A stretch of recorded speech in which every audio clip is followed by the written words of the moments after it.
Know that what we're doing is being studied and evaluated so that we continue to make improvements to the program as we evolve.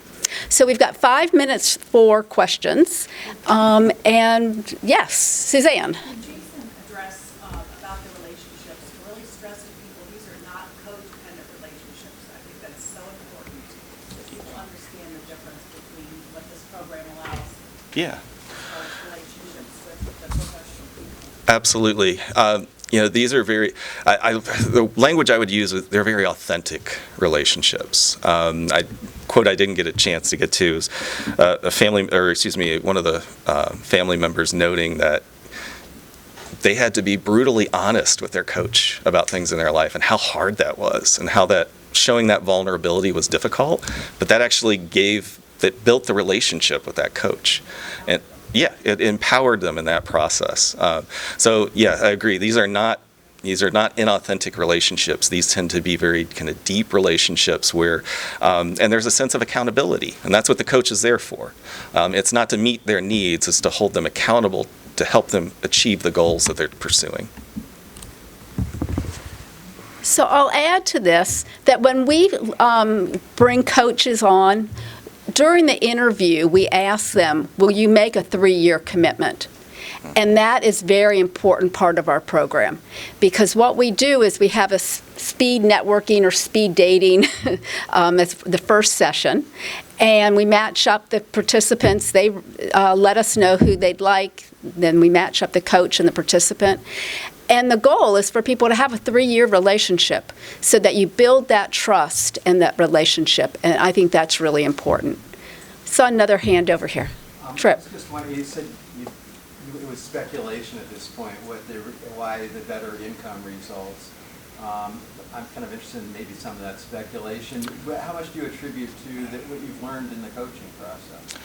I was just having this conversation with them. I think there have been, because there was a pilot and there were so many things learned during the pilot program, I think the onboarding, as we've talked about, the onboarding of folks, and again back there we were just having this conversation, that probably the onboarding is going smoother, and maybe things earlier before they make the move are being dealt with.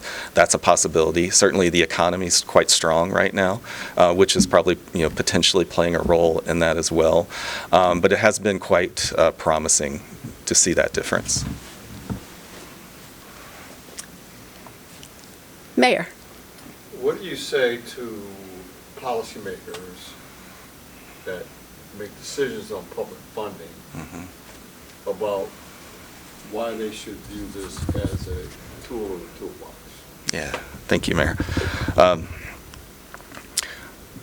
As was discussed earlier, we need a multifaceted approach, and it means we need multiple tools. I think what you raised about timeliness, these families don't want to wait 5 to 10 years for a neighborhood or 20, yes, yeah.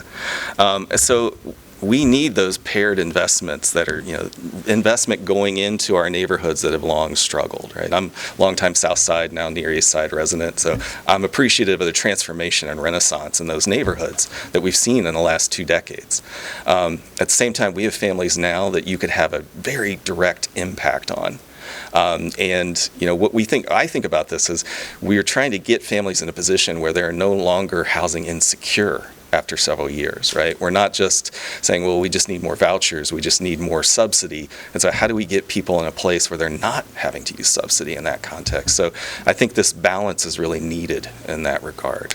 And in terms of our housing needs, obviously, we need housing units all across the income spectrum. But this program is unique, and it really touches kind of the issues that many of our working families are dealing with on a day-to-day basis, and it can have a quick impact. Thank you for that. So I think a unique part of the program, right, is the two family level support. Mm-hmm. Did you get any data analysis of the impact for the children that are going through the program that you could maybe speak to? Yeah. I currently am a big sister to one of the families, and it has been incredible of an experience for me.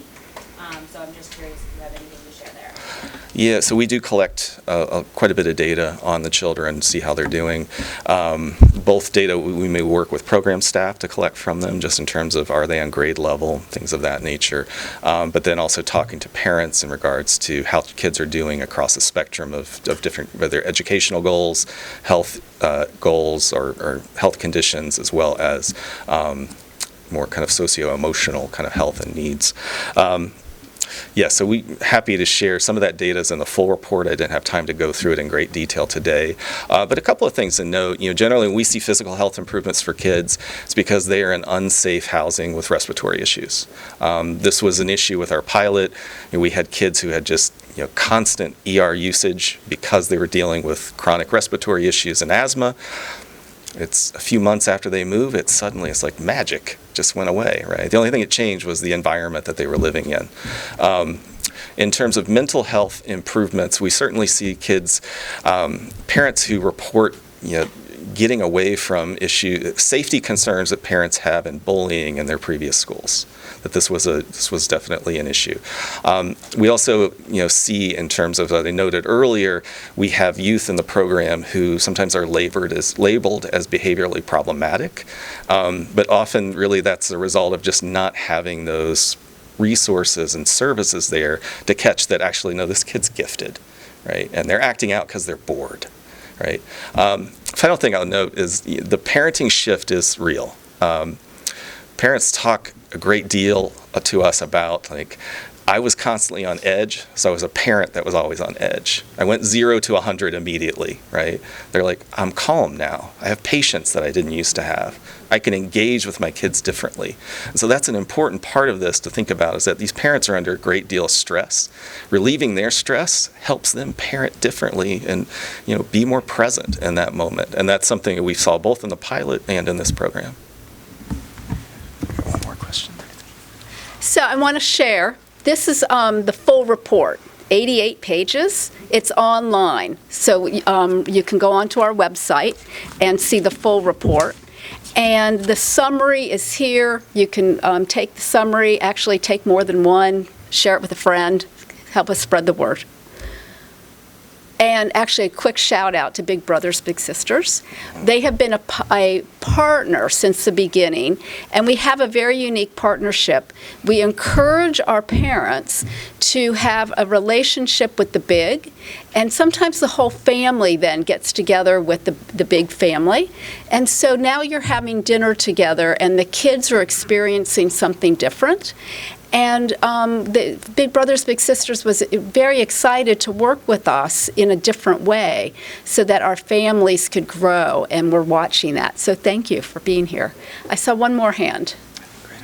Yes. I just wondered how you look at the kids after the 3 years and to see, because I can see where the connection, you change a family so you impact a child. Yeah. How are you going to look at that 5 years from now? Yeah. When a child's now 10, 12. maybe Yeah. 12, So our goal is, and we did this with our pilot families as well, is to go back afterwards and find out how kids are doing, how the families are doing. We will, of course, do that again with these families after they exit to see how they've sustained that. With our pilot families, we found, again, about 80% of the families they stayed in the housing unit that they were in. They chose to stay there. They wanted to stay there. As Amy noted, we're now seeing kids who are aging out of the school system. And we had was she accepted into 5 different universities? Yes. Yeah. We had one of our children in the program was accepted into 5 different universities recently. So, it's really just wonderful to be able to keep track of how these kids are progressing over time. So I will say we'll probably be doing that again with these families.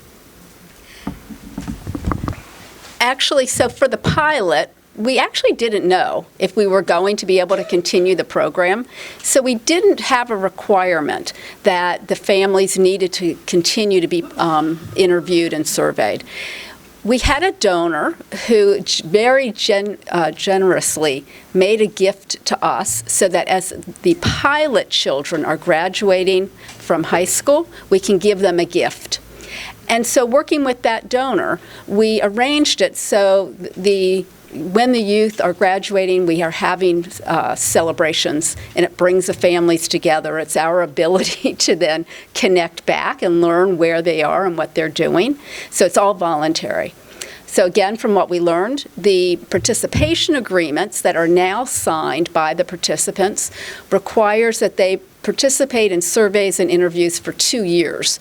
And it's not longer than that because, frankly, it costs money for us to be able to do that. So it'll give us some additional information.